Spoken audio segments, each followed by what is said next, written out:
NASA sent all of its astronauts to Moorhead Planetarium in the early days of the space program. The agency's space pioneers may have been flying to the heavens, but they needed to know how to manually navigate using the stars in the event of mechanical failure. You have to, if you're sitting in it, you have to only see part of the sky, so you have to really get to know the stars to figure out if you want a star, it's not in your view, you have to know which way to go by looking at the sky that you can see. Jim Lovell made 8 trips to Chapel Hill to learn star navigation. It provides an astronaut with a personal, uncomplicated way to place his location in the sky and in relation to Earth without using flight instruments. Sometimes Earth wasn't even in view. We learned about the stars themselves.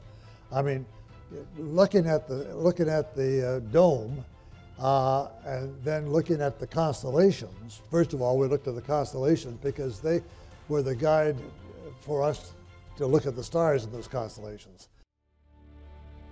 The planetarium's 13-foot Zeiss projector displayed the stars and the building's dome above them.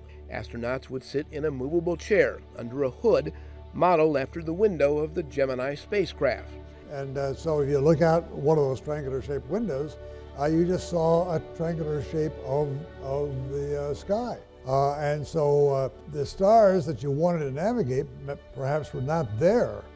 We only had 37 stars in our computer of which to use.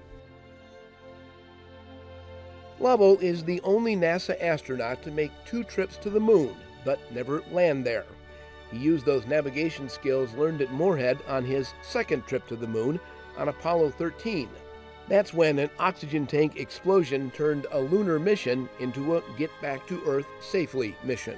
I saw the quantity gauges on our 2 oxygen tanks, with one of them 0, and I could see the needle go down to the other one. And consequently, I knew that we were in deep trouble. And then to cap that off, I looked out the side window, and I could see the gas escaping at a very high rate of speed, which told me that shortly we would be out of oxygen. Because we used oxygen to produce electricity, we'd be out of electricity.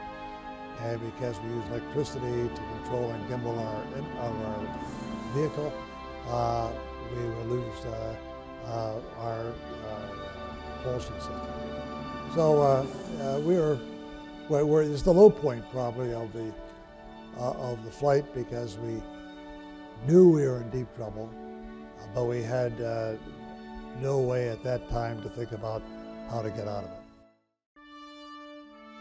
Lovell's greatest memory came on his first trip to the moon in 1968, when Apollo 8 became the first spacecraft to orbit Earth's neighbor and witnessed the first Earthrise.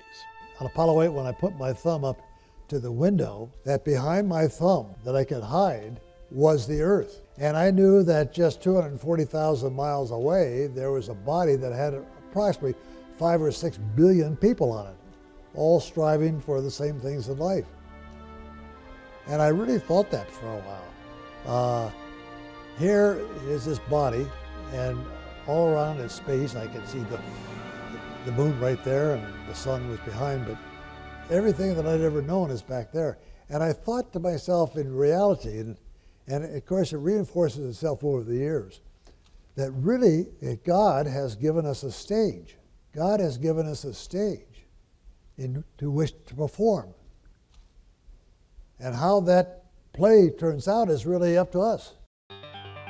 Lovell is 89 years old, more than 50 years removed from spaceflight, but he is optimistic about space exploration.